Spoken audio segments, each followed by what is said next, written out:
The Boy in the Midnight Bush.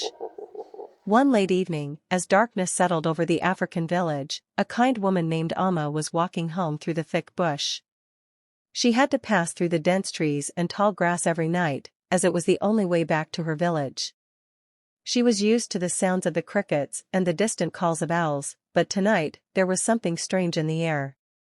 As Alma moved deeper into the bush, she noticed a faint glow coming from a clearing up ahead. Curious and cautious, she slowly approached, her heart beating faster.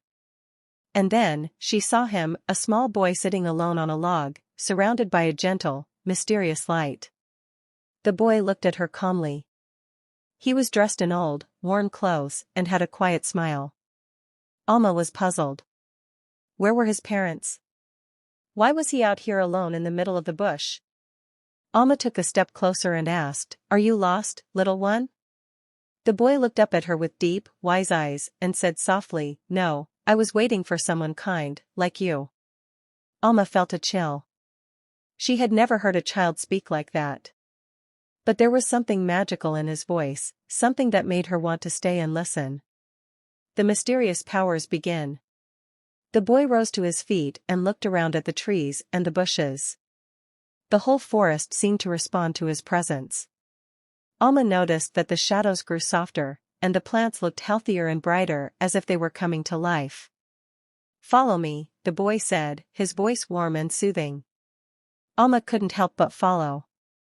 He led her to a quiet, hidden corner of the bush, where he stopped and looked around. "You have a good heart," he told her. "That's why I chose you." As he spoke, Alma felt a warmth spreading through her. She looked down and realized the ground beneath her feet was blooming with flowers. The bush, once dark and dense, was filling with light and beauty. Alma couldn't believe her eyes. The boy smiled, his face glowing with a magical light. "You helped me find peace, so I want to help you too." Tragedy strikes.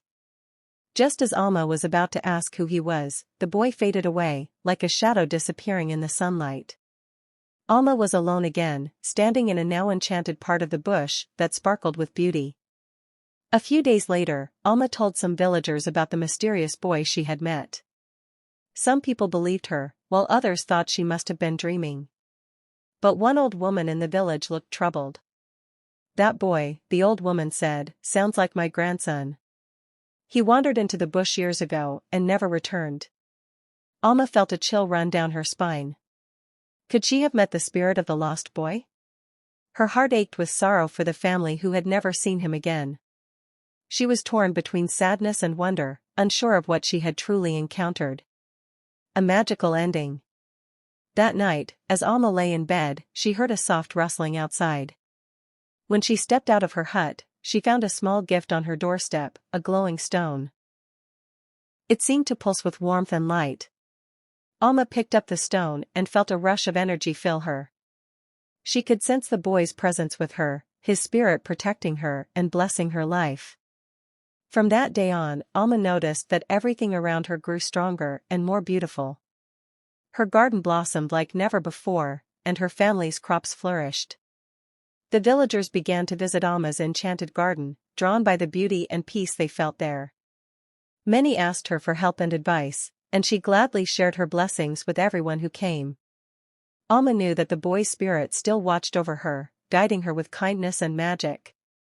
Her life was forever changed by the encounter in the midnight bush, and she knew the boy's spirit would always be with her, bringing hope to all who entered her world.